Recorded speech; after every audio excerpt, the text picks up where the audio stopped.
Surcharge एक additional tax होता है और वो सिर्फ तभी लगता है जब आपकी टोटल इनकम 50 लाख से ऊपर है। तो आप नॉर्मल स्लैब रेट के हिसाब से टैक्स निकालते हो, प्लस उसके ऊपर एडिशनल से आपको टैक्स देना पड़ता है। जैसे 50 लाख के ऊपर हो गया तो आपको 10% ऑफ टैक्स देना पड़ता है। 1 करोड़ से ऊपर जा रही है तो भाई फिर 15% का देना पड़ता है। एंड इसी तरीके से ये अमाउंट बढ़ता जाता है। एंड ये सरचार्ज आपसे इसीलिए कलेक्ट किया जाता है क्योंकि भाई ऑब्वियस सी बात है कि जो ज़्यादा इनकम कमा रहा है उससे ज़्यादा टैक्स लिया जाए एंड जो कम इनकम कमाता है उससे कम लिया जाए। तो ये जो सिस्टम होता है जहाँ पे हाई अर्नर से ज़्यादा टैक्स लिया जाता है, इसे हम लोग प्रोग्रेसिव इनकम टैक्स बोलते हैं। And over the time period government का जो रेवेन्यू शेयर है फ्रॉम सरचार्ज वो बहुत ज़्यादा बढ़ चुका है। From 49,628 crore in 2010-11 to 3,74,471 crore in 2021-22। तो रफली ये अमाउंट 6 टाइम्स बढ़ चुका है in the last decade. Sounds really amazing right? But अगर वाकई सब कुछ इतना परफेक्ट है as it looks like, then why are state governments not happy with it? And why do they want surcharge to be treated as income tax? यानी कि उसको अलग से कोई टैक्स ना बना के इनकम टैक्स का ही पार्ट माना जाए। तो अब इसी चीज को समझने के लिए हमारे लिए ये बहुत जरूरी होता है कि हम ये जाने कि एक्चुअली सरचार्ज होता क्या है and in the first place इसे इंट्रोड्यूस क्यों किया गया था। So it was Britishers in December 1931 जिनने फर्स्ट टाइम ये रिकमेंड किया था कि भाई सरचार्ज अप्लाई होना चाहिए। बट पता है सरचार्ज को रिकमेंड करने के लिए पर्पस ये था कि surcharge will be treated as an emergency power, कि जब गवर्नमेंट के पास रेवेन्यू का इनफ्लो कम हो जाए या कोई प्रॉब्लम आ जाए तब वो चाहे तो सरचार्ज अप्लाई कर सकती है। तो नॉर्मली तो आप इनकम टैक्स चार्ज कर ही रहे हो every year and need basis पे आप सरचार्ज लगा लो कभी कभी। So after recommendation in 1931 finally finance act 1941 में जाके उसे फर्स्ट टाइम इंप्लीमेंट किया गया था।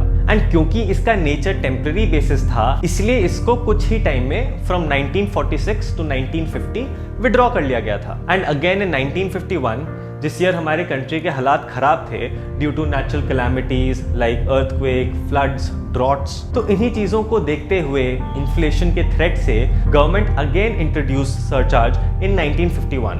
एंड कमाल की बात यह है कि सिंस 1951 ये अभी तक चलता जा रहा है जबकि इसका पर्पस टेम्परेरी था। तो ऐसा क्यों है कि कोई इमरजेंसी नेचर की चीज वो अब हमारे इनकम टैक्स सिस्टम का परमानेंट फीचर बन चुकी है? तो उसका रीजन है आर्टिकल 270 ऑफ आवर कॉन्स्टिट्यूशन। तो ये आर्टिकल 270 कहता क्या है? आर्टिकल 270 ये बोलता है कि जो भी income tax central government collect करेगी उसे कंपल्सरीली उसे डिवाइड करना पड़ेगा, उसे शेयर करना पड़ेगा with state governments. And article 270 में ये भी लिख दिया कि surcharge is solely for the purpose of central government. तो यानी कि सेंट्रल गवर्नमेंट की कोई ऑब्लिगेशन नहीं है कि वो ये सरचार्ज स्टेट गवर्नमेंट्स के साथ शेयर करे। एंड ना ही सेंट्रल गवर्नमेंट ऑब्लिगेटेड है ये बताने के लिए कि वो सरचार्ज का क्या करेगी, किस टाइम यूटिलाइज करेगी, कहाँ पे यूटिलाइज करेगी, ऐसा कुछ भी नहीं है। So it is totally up to central government कि वो इस फंड को कैसे यूटिलाइज करती है। तो इनकम टैक्स तो स्टेट गवर्नमेंट्स के साथ शेयर करना पड़ेगा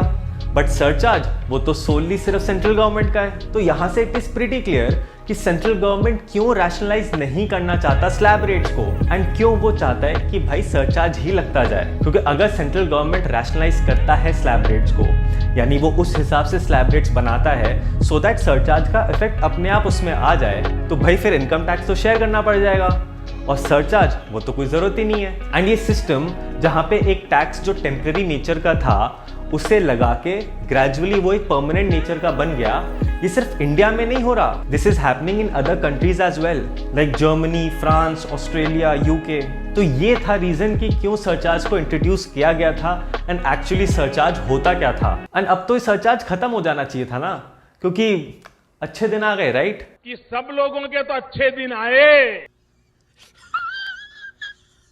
सो मैं मिलता रहूंगा आपको इसी चैनल पे एवरी थर्सडे एंड संडे।